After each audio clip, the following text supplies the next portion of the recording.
Dunia Sophie adalah novel karya Jostein Gaarder yang mengajak pembaca menjelajahi sejarah filsafat, mulai dari pemikiran Yunani kuno hingga filsafat modern, melalui petualangan seorang gadis remaja bernama Sophie.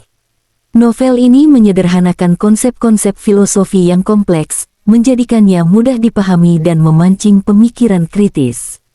Jika kamu tertarik dengan pembahasan lebih lanjut tentang filsafat dan topik menarik lainnya, jangan lupa subscribe channel YouTube ini. Di sana, kamu akan menemukan konten-konten inspiratif yang memperluas wawasanmu. Tekan tombol subscribe sekarang dan bergabunglah dalam komunitas yang selalu haus akan pengetahuan. Bab pertama dari Dunia Sophie berjudul Taman Eden, dan dimulai dengan kisah seorang gadis remaja bernama Sophie Amundsen yang menjalani kehidupan biasa di Norwegia.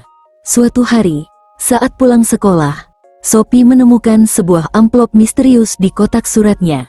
Di dalamnya terdapat sebuah pertanyaan sederhana namun mengusik. "Asteris, siapa kamu?" Asteris, pertanyaan ini menghantui pikiran Sophie. Ia mulai merenung tentang jati dirinya, sesuatu yang sebelumnya tidak pernah terlalu ia pikirkan. Sophie adalah seorang remaja yang menjalani rutinitas harian yang biasa, bersekolah, bermain dengan temannya. Tetapi sekarang ia dihadapkan pada pertanyaan yang mengarah pada pemikiran lebih dalam tentang eksistensi. Tidak lama setelah itu, Sophie menerima amplop kedua dengan pertanyaan yang tak kalah mendalam. "Asteris, dari mana asal dunia ini?" Asteris, pertanyaan ini membawa Sophie ke perenungan yang lebih luas, bukan hanya tentang dirinya sendiri, tetapi juga tentang alam semesta dan segala isinya. Ia merasa seolah-olah telah memasuki sebuah petualangan intelektual yang besar. Dimulai dengan dua pertanyaan yang sederhana namun penuh makna.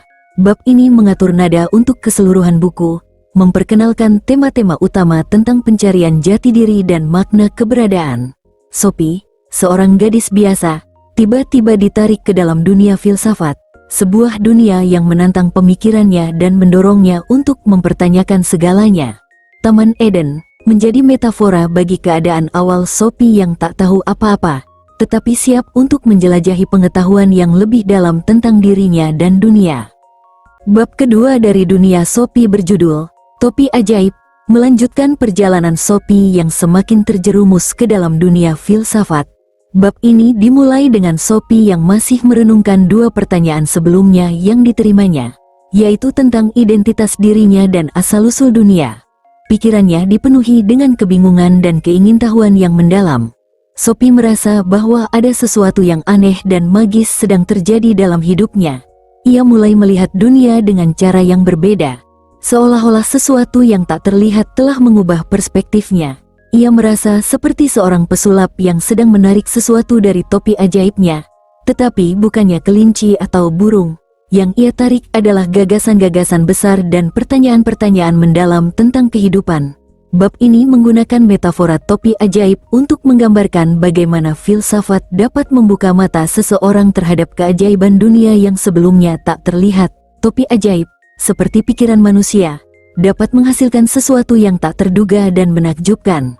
Sophie mulai menyadari bahwa dunia ini lebih dari sekadar rutinitas sehari-hari. Ada lapisan-lapisan yang lebih dalam yang bisa diungkap melalui pemikiran filosofis. Sophie juga mulai merasakan bahwa dunia ini, yang tadinya tampak biasa-biasa saja, sebenarnya penuh dengan misteri.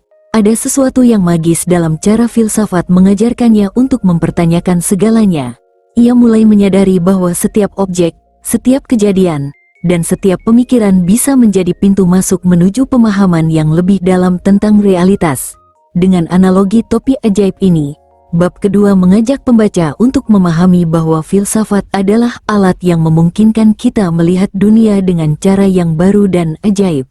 Sophie, yang tadinya hanya seorang gadis biasa, mulai berubah menjadi seorang pemikir yang terus-menerus mencari jawaban atas pertanyaan-pertanyaan yang sebelumnya tidak pernah ia bayangkan. Bab ketiga dari Dunia Sophie berjudul Para Filosof di Alam. Dalam bab ini, Sophie terus mendapatkan surat-surat misterius yang mengantarkannya ke dalam dunia filsafat.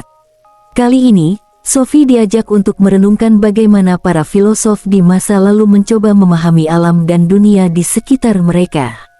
Bab ini membawa pembaca ke zaman Yunani kuno, ketika para filosof pertama kali mulai mempertanyakan hakikat alam semesta. Sophie belajar tentang para filosof alam atau disebut juga filosof Prasokrates, yang hidup sekitar 600 tahun sebelum Masehi. Para filosof ini adalah orang-orang yang pertama kali meninggalkan mitos dan legenda untuk mencoba memahami dunia melalui pengamatan dan pemikiran rasional. Mereka mulai bertanya-tanya tentang asal-usul alam semesta dan materi dasar yang menyusun segala sesuatu. Ada yang berpendapat bahwa dunia ini terbuat dari air, sementara yang lain percaya bahwa udara, api, atau unsur lain adalah elemen dasar kehidupan.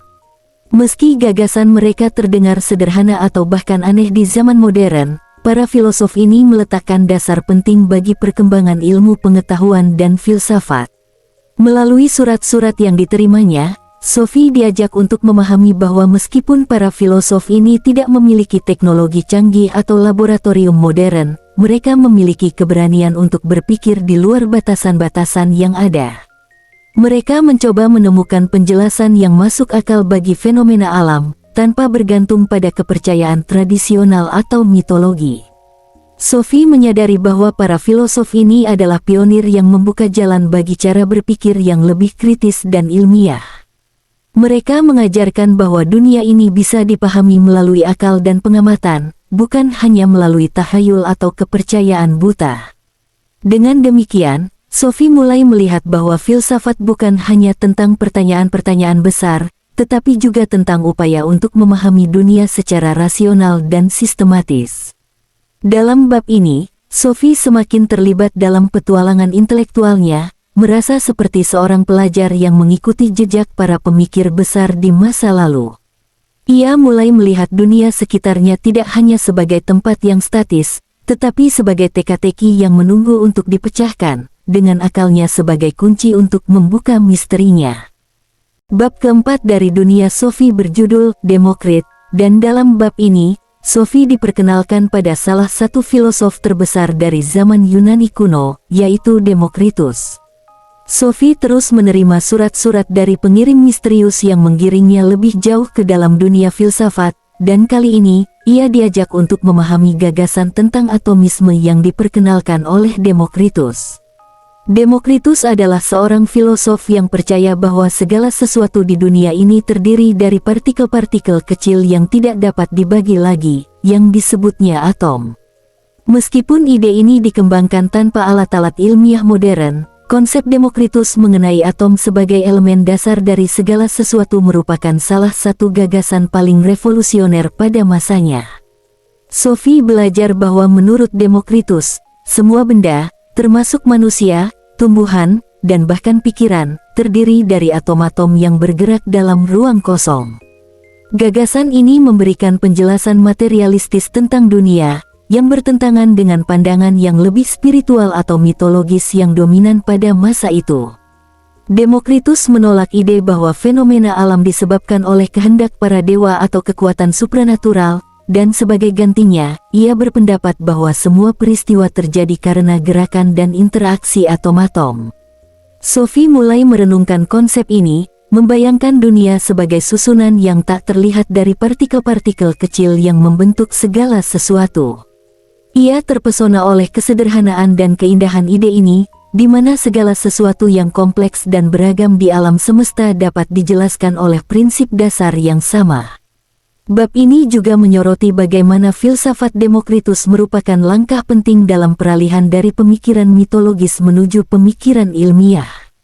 Dengan memperkenalkan gagasan bahwa dunia fisik bisa dijelaskan oleh hukum-hukum alam yang konsisten, Demokritus membuka jalan bagi perkembangan ilmu pengetahuan yang lebih empiris di masa depan. Sophie mulai menyadari betapa dalamnya pengaruh gagasan-gagasan dari masa lalu terhadap cara kita memahami dunia hari ini. Ia mulai melihat bahwa filsafat bukan hanya tentang abstraksi, tetapi juga tentang cara konkret untuk memahami gagasan baru adalah batu loncatan dalam pencarian manusia akan pengetahuan dan kebenaran. Bab kelima dari dunia Sophie berjudul Takdir, melanjutkan perjalanan intelektual Sophie melalui sejarah filsafat. Kali ini, Sophie diperkenalkan pada konsep takdir yang telah menjadi salah satu tema sentral dalam pemikiran manusia sejak zaman kuno. Dalam bab ini, Sophie merenungkan gagasan bahwa kehidupan manusia dan alam semesta mungkin telah ditentukan oleh kekuatan yang lebih besar, yang sering kali disebut sebagai takdir. Gagasan ini sudah ada sejak zaman Yunani kuno, di mana para filosof dan penulis tragedi percaya bahwa manusia tidak sepenuhnya bebas, tetapi berada di bawah kendali kekuatan yang tak terlihat. Takdir, dalam pandangan ini, adalah sesuatu yang tak terhindarkan, yang menentukan jalan hidup seseorang sejak awal. Sophie belajar bahwa konsep takdir sangat berpengaruh dalam budaya dan mitologi Yunani. Kisah-kisah seperti Oedipus, di mana tokoh utamanya berusaha melawan takdirnya tetapi akhirnya tetap jatuh ke dalamnya, menunjukkan bagaimana takdir dianggap sebagai kekuatan yang mutlak dan tidak bisa dilawan. Dalam tragedi Yunani, takdir sering digambarkan sebagai sesuatu yang keras dan kejam, yang mengatur kehidupan manusia tanpa memperhatikan keinginan atau usaha mereka. Sophie mulai bertanya-tanya tentang sejauh mana kehidupan kita diatur oleh takdir, dan sejauh mana kita memiliki kebebasan untuk menentukan nasib kita sendiri.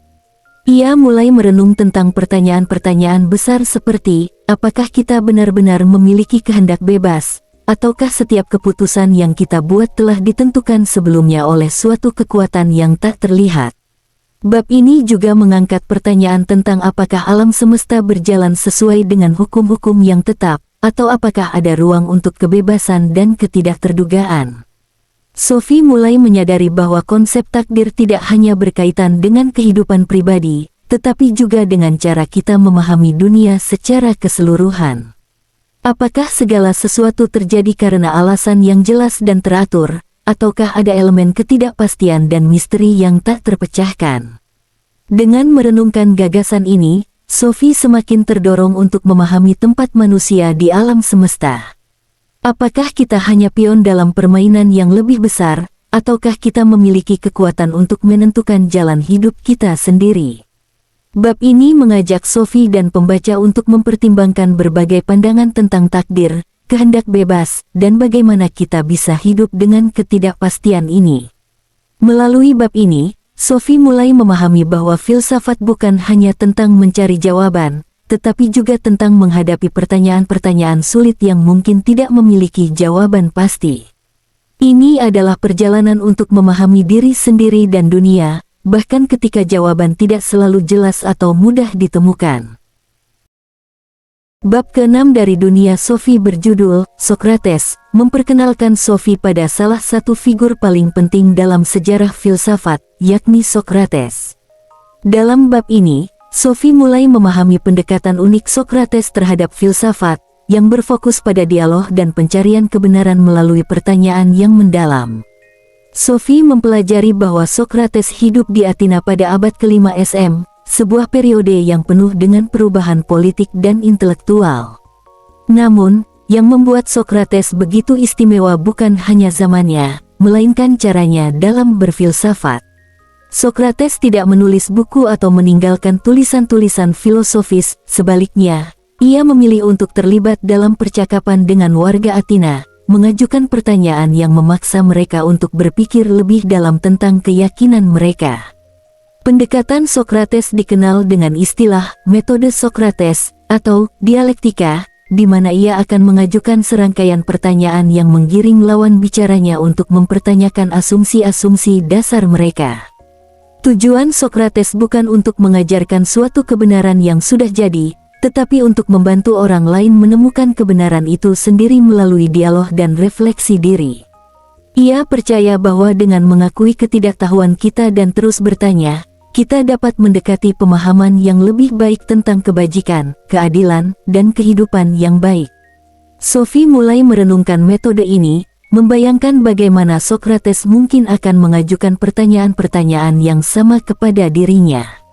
Ia melihat bahwa filsafat bukan hanya tentang menemukan jawaban, tetapi juga tentang mempertanyakan keyakinan yang mungkin sudah lama ia anggap sebagai kebenaran. Sophie mulai menyadari betapa pentingnya kerendahan hati dalam pencarian pengetahuan. Sokrates terkenal dengan ungkapannya bahwa ia tidak tahu apa-apa, sebuah pengakuan yang, alih-alih menjadi kelemahan, justru menjadi kekuatannya. Bab ini juga menggambarkan nasib tragis Sokrates, yang akhirnya dihukum mati oleh negara atas tuduhan merusak akhlak pemuda dan tidak menghormati dewa-dewa Athena. Sophie memahami bahwa meskipun Sokrates memiliki banyak pengikut, ide-idenya yang menantang status quo membuatnya tidak disukai oleh otoritas. Namun, kematian Sokrates bukanlah akhir dari pengaruhnya, sebaliknya, ajarannya tentang pentingnya dialog, keraguan, dan pencarian kebenaran telah meninggalkan jejak yang mendalam dalam tradisi filosofis Barat. Melalui bab ini, Sophie mulai mengerti bahwa filsafat bukan hanya sekedar teori, tetapi juga sebuah praktik hidup. Sokrates mengajarkan bahwa hidup yang tidak dipertanyakan adalah hidup yang tidak layak dijalani, dan Sophie mulai merasakan pentingnya pertanyaan-pertanyaan yang ia terima dalam surat-surat misterius tersebut. Bab ini memperdalam pemahaman Sophie tentang filsafat sebagai alat untuk memahami diri sendiri dan dunia di sekitarnya, serta menekankan pentingnya keberanian untuk berpikir secara kritis, bahkan ketika itu berarti menantang keyakinan yang sudah mapan. Bab ke-7 dari dunia Sophie berjudul Athena, membawa Sophie ke pusat peradaban intelektual Yunani kuno, tempat di mana filsafat, seni, dan politik berkembang pesat. Sophie mempelajari bahwa Athena, kota yang dinamai sesuai dengan dewi kebijaksanaan, Athena, adalah pusat dari berbagai gagasan besar yang membentuk dasar pemikiran Barat. Dalam bab ini, Sophie mulai memahami pentingnya Athena sebagai latar belakang dari banyak tokoh besar dalam filsafat, termasuk Sokrates, Plato, dan Aristoteles. Kota ini bukan hanya sekedar tempat tinggal, tetapi juga arena di mana berbagai ide-ide tentang politik, etika, dan kehidupan bermasyarakat diuji dan dikembangkan. Athena dikenal dengan sistem pemerintahannya yang demokratis, di mana warga negara bisa berpartisipasi langsung dalam pengambilan keputusan, sebuah konsep yang radikal pada zamannya. Sophie mempelajari bahwa di Athena, filsafat tidak hanya menjadi disiplin akademik, tetapi juga menjadi bagian integral dari kehidupan sehari-hari. Para filosof, seniman, dan politisi terlibat dalam diskusi dan perdebatan yang berpusat di Agora, yaitu alun-alun kota yang menjadi pusat aktivitas sosial dan politik. Di sini, gagasan tentang kebebasan, keadilan, dan kebajikan menjadi topik pembicaraan yang sangat dihargai. Athena juga merupakan tempat di mana teater berkembang, dengan drama-drama yang tidak hanya menghibur, tetapi juga mengajukan pertanyaan-pertanyaan mendalam tentang moralitas dan takdir. Sophie belajar bahwa teater Yunani seringkali menampilkan tragedi yang menggambarkan konflik antara manusia dengan para dewa atau dengan takdirnya sendiri, dan komedi yang mengkritik kebodohan dan ketidakadilan dalam masyarakat. Dalam refleksi tentang Athena, Sophie mulai melihat bagaimana kota ini menjadi simbol dari upaya manusia untuk memahami dan mengatur kehidupannya melalui rasionalitas dan dialog. Athena bukan hanya kota fisik, tetapi juga simbol dari semangat pencarian kebenaran dan kebijaksanaan yang menjadi ciri khas dari peradaban Yunani. Melalui bab ini, Sophie juga semakin memahami betapa pentingnya konteks budaya dalam perkembangan pemikiran.